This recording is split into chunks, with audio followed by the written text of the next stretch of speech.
Welcome back. Each year, the Leukemia and Lymphoma Society works to raise as much money as possible to help fight blood cancers. With me today, this is Will Groover. He's competing to raise as much money as he can while representing Savannah on a national stage. Good morning. Oh, good morning. Good morning to you as well. So we know that, and I think most people know, the Leukemia and Lymphoma Society does a lot of great work. They raise a lot of money every year, especially through their Man and Woman of the Year campaign, which you've competed in locally. Absolutely. But now you're moving on. Yes, sir. Let's talk about your new challenge.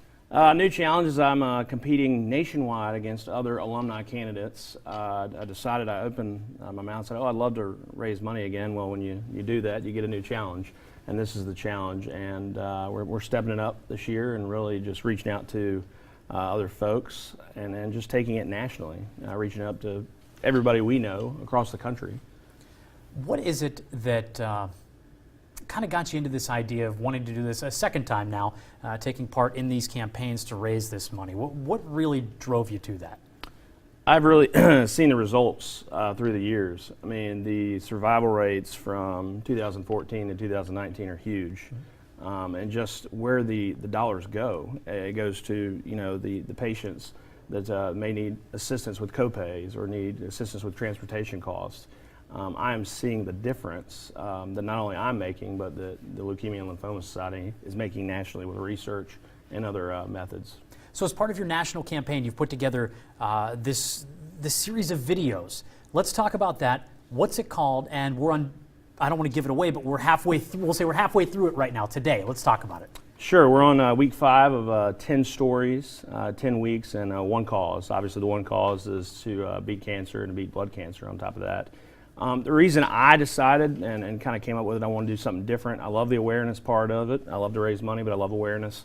And you always hear the story of someone passed away or the story of someone who just didn't make it.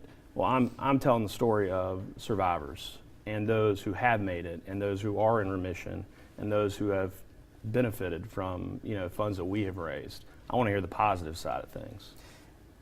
I'm certain there's probably no cap to how much money you would like to raise, but what is your goal and how can people help you get there? Sure, there is no cap. I raised a little under $15,000 last time, so I would like to do a lot more than that. That's what I'll say. I won't even give what the goal is, but we're chasing very close to that. We've got a lot of events coming up and things that will go towards that. And let's talk about those events. They are right here on your screen.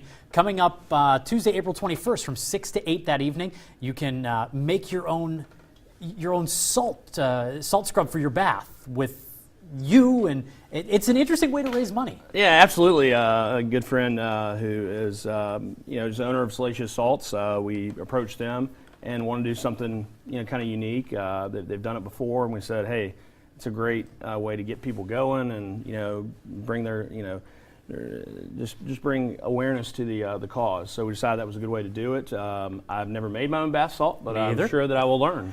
There's one other way you can get involved as well. You can head to Latin Night with the All-Star here at Chizito's Latin Cuisine in Pooler. Will, thank you so much for your time. Good luck to you. Thank you. We'll be right back with a final look at your forecast.